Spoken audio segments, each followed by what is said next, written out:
This one is for South Africans. Mr. Mthakathi. Yeko ukushaya ezinye ingane ngezimvubu nabo ngabantu.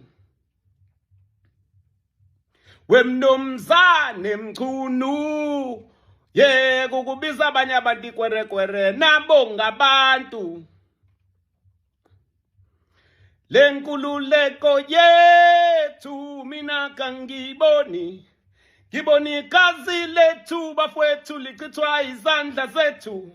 Bambanani hlanganani izizwe ziyanicela nesizwe siyakhuleka hlalani njalo ninothando Mr. Mthakathi yeko ukushaya ezinye ingane ngezimvubu.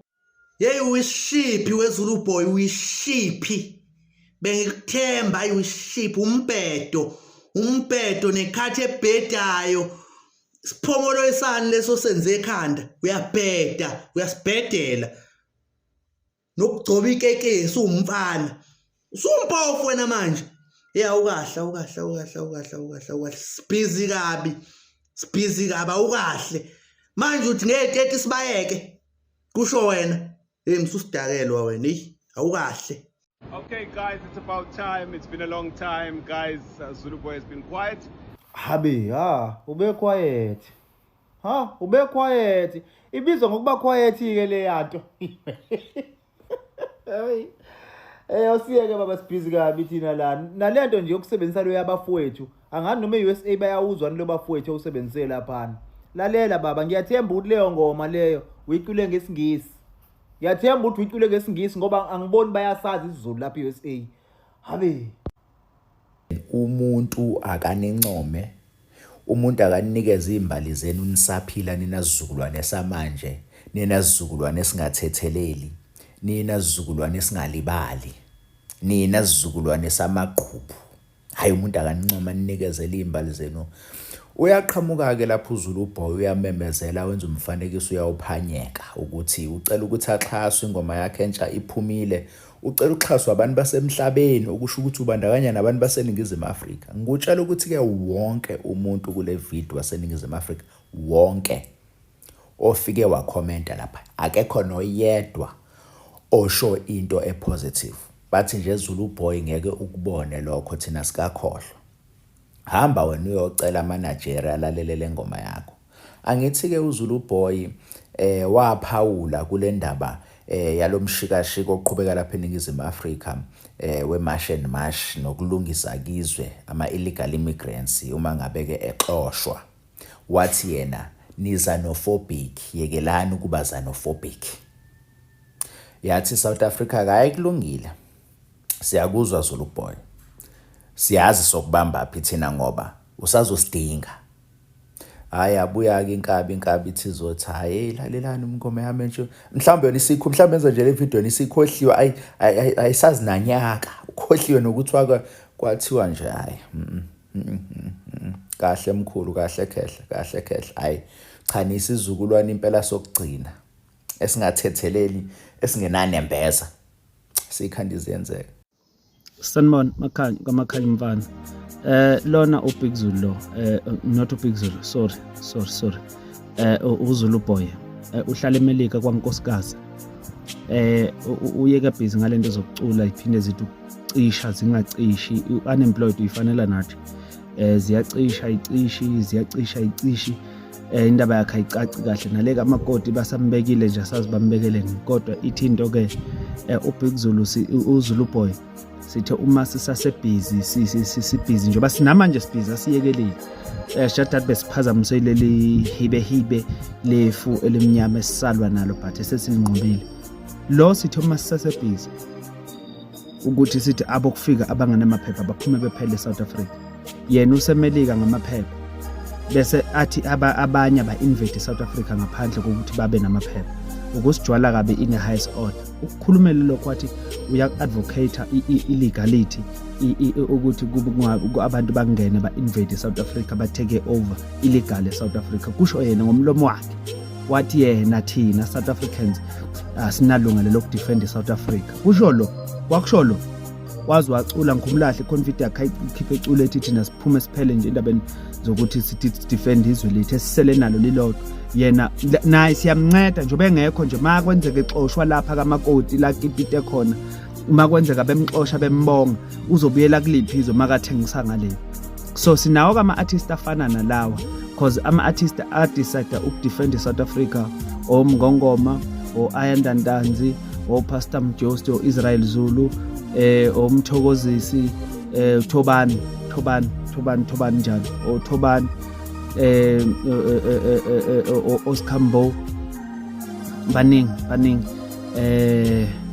and few yabefundisi ngeke ngalaba abangaphandle abayibeza ama-fake prophet ngisazoyikhuluma indaba yabo bayeke nje many artists abaphumele obala ukuthi you know what as South Africans we need to defend our own country because at the end of the day this is the only country we have. Yena waphumela obala kuhle kumchama sekuseni wathi hey thengisani ngalezo nina ninika abantu bokufika anti nina nikhona ukudrala kusholo.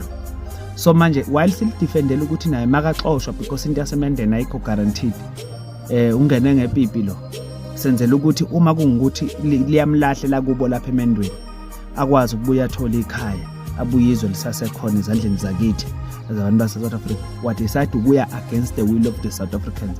Manje bathi ukuthi ukhipha ingoma maningi ama South African artists sisazodila ngawo kanje njoba nje sesidila ngalo maningi ama South African artists azothethe ecela amathikithi kuthengwa amathikithi acela ukuthi kufill up anything azocela ukuthi kuthengwe ini azocela ukusupport maningi sizodila ngawo sitshela ama South African anizi lo uthi ukhipha ingoma siyaza sifuna ukukhuluma igama la sazi nokuthi asihlangani futhi ama South African umuntu ohamba against the will of the people and ofaka ipain ekhaleni kwabantu bakithi owenza show ukuthi abantu bakithi bayahlukumezeka njenge-artist yase South Africa ukhokha a heavy price ukuthi akasupportwa akenziwa lutho lo silinde nje ukuthi baze bambonge emendweni mabengambonga emendweni uzobuya la abuya ahlale nje lapha ekhaya kube background finish and clear.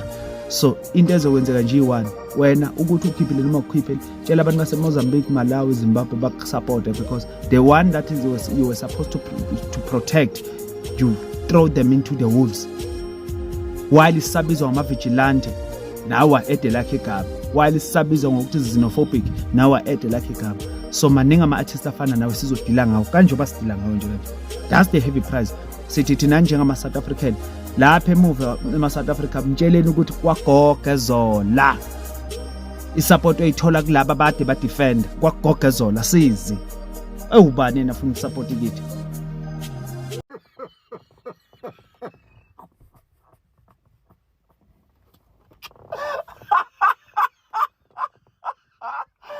Zulu boys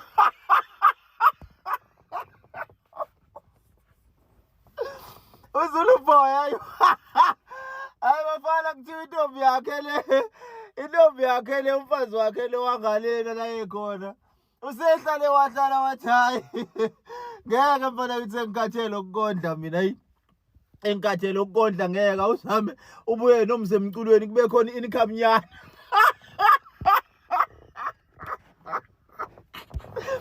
yamthatha yamnika imali yathi ayishona studio at least imsupportile at least yiyo-ke le mshuthayo njengamanje yamshutha ukuthi akaphushe ukuze asupportwe emculweni wakhe wabafowethu kambe uZulu boy wayicula hlobo luni lo mculo uculani lo muntu uyabona manje ukuthi kuzothiwa kabuye ezela mangenamali usiyabona akazama impela akabuyele emculweni lo ukubuyezela ngeke simamukele kamnandi thina